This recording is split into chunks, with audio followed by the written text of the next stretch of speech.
Selamat sore pemirsa dan juga para subscriber. Hari ini saya akan berbincang dengan salah seorang ketua umum dari Partai Demokrasi Rakyat Indonesia Sejahtera atau Partai PDRIS. Dan sore hari ini kebetulan kita sudah bersama dengan Bapak Kamarudin Simanjuntak. Selamat sore Pak. Selamat sore, salam kepada pemirsa Simanius. Saya ucapkan salam kenal dari Kamarudin Simanjuntak selaku Ketua Umum PDRIS. PDRIS itu Partai Demokrasi Rakyat Indonesia Sejahtera. Di hari ini kita rapat dalam rangka konsolidasi. Tadinya rapat kita ini dirancang di Hotel Mulia Jakarta, akan tetapi karena ada PSBB di Jakarta, maka pertemuan di Hotel Mulia tidak bisa kita laksanakan, maka kita alihkan ke Hotel Horizon di Bekasi. Oke Pak, rapat sore ini adalah sebenarnya menyambut di Partai PDRIS. Nah, kalau yang kami tahu adalah Partai PDRIS ini adalah partai baru.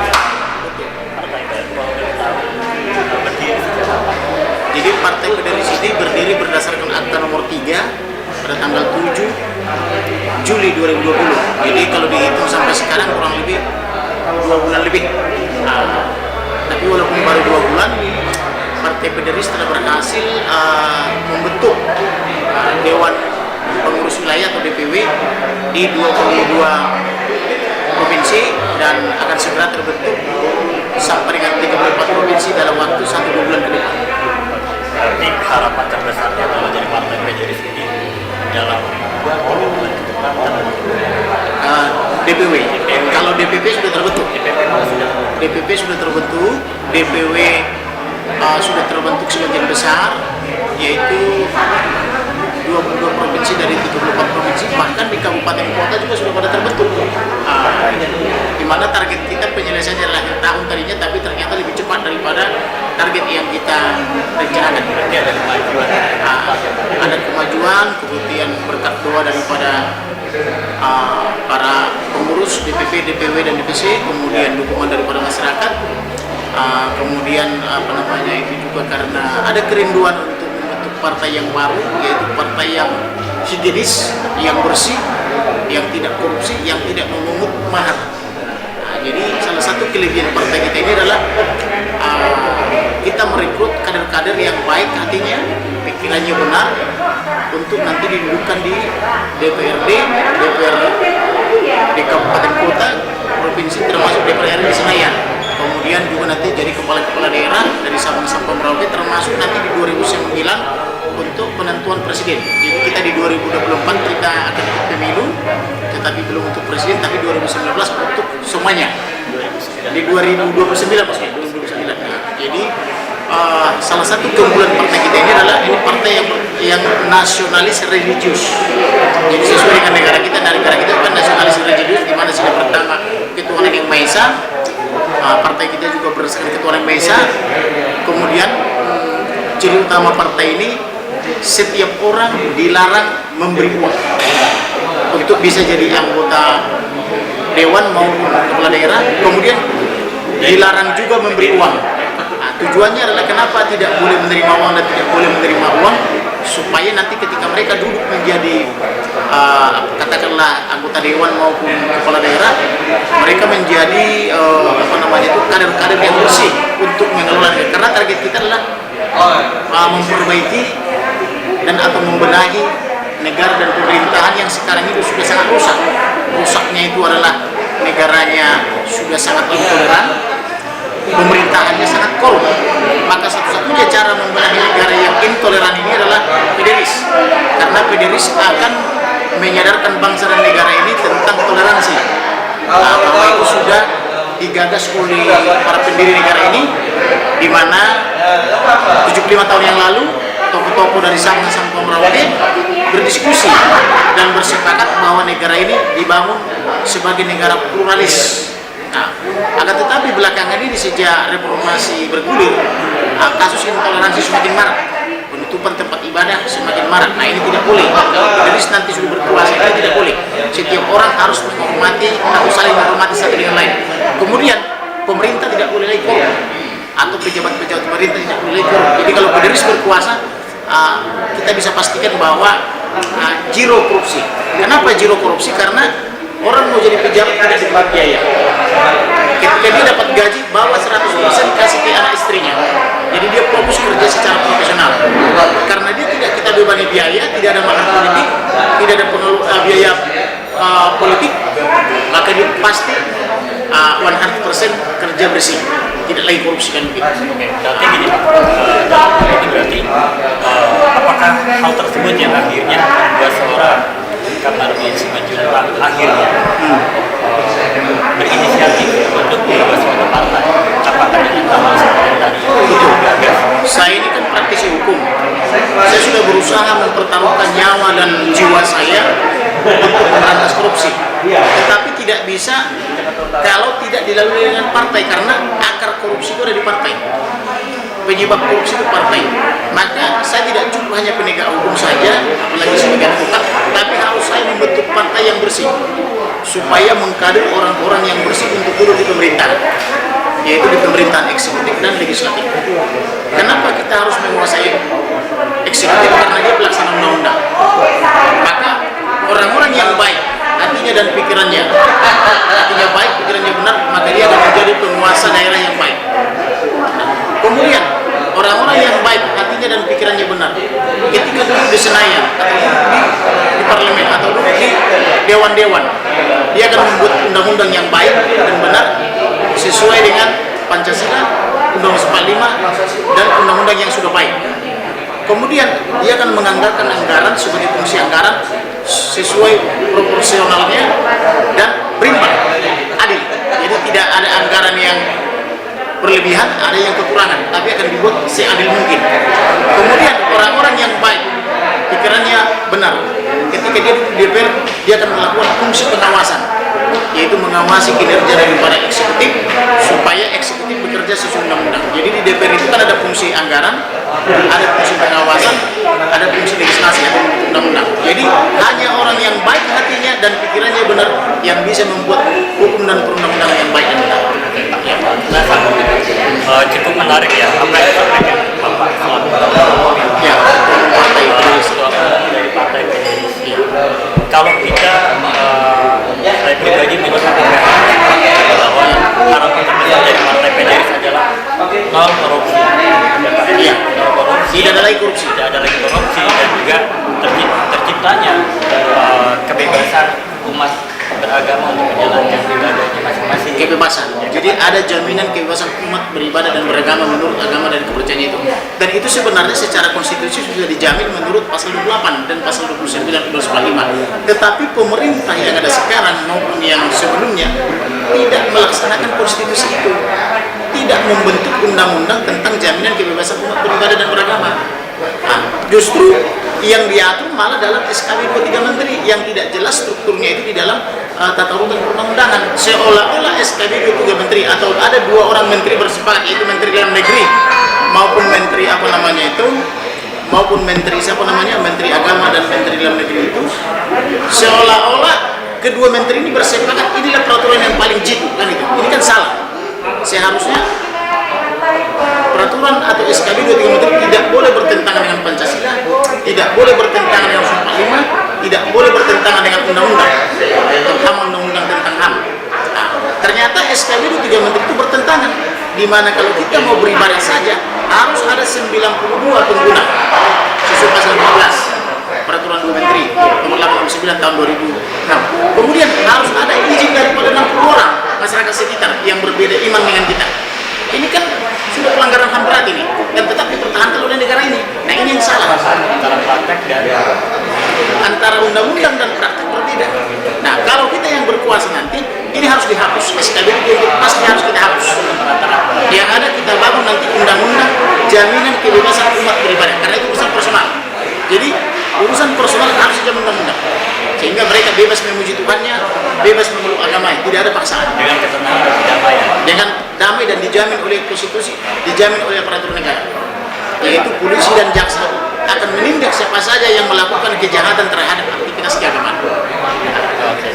Berikutnya adalah kalau tadi di awal Bapak sempat singgung bahwa di PDRS ini berusaha untuk tidak ada mahar politik, yang dimana Bukan berusaha, tidak ada mahar politik. Tidak ada mahar politik. Saya akan tanda tangani semua rekomendasi. Bahkan sampai gajinya pun mereka bawa pulang untuk keluarga ya.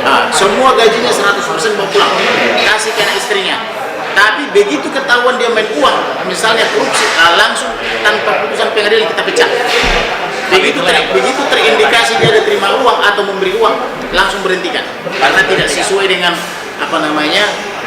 hukum perundang-undangan.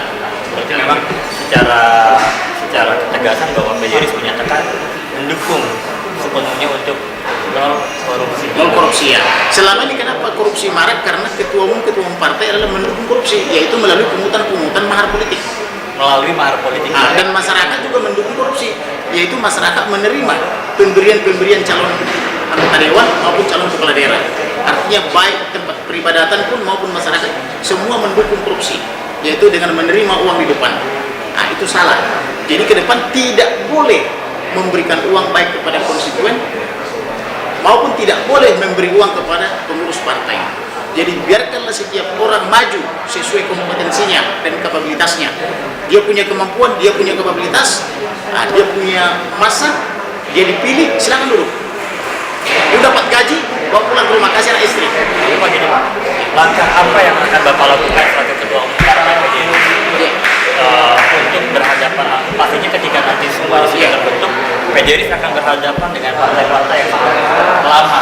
Partai-partai yang sudah lama itu akan kita ajak berfungsi dengan PDRI, bergabung dengan PDRI, karena partai yang lama ini, mohon maaf, kebanyakan sudah kader-kadernya korupsi. Maka kita ajak mari bergabung dengan PDRI, kita dirikan partai PDRI saja yang zero korupsi, yang melarang korupsi. Artinya ke depan PJRI akan merangkul mereka semua bergabung di PDRI. Lebih menciptakan politik yang lebih sehat dan kita pemerintahnya. Politik harus sehat, pemerintahan harus bersih atau clear government. Oke Pak, menarik sekali Pak. Tapi ada satu yang ingin saya tanyakan kepada Bapak. Suatu baik, Pak ya. Ini kami ramainya tadi Bapak bilang masih banyaknya beberapa kasus kebebasan yang dimana orang beragama pun sulit ya Pak, karena di Indonesia beragama dan beribadah sulit. Artinya di Indonesia di zaman pemerintah sekarang atau sejak bergulirnya reformasi lebih mudah mendirikan tempat hiburan malam daripada mendirikan tempat ibadah. Padahal negara kita bukan berdasarkan ideologi hiburan malam.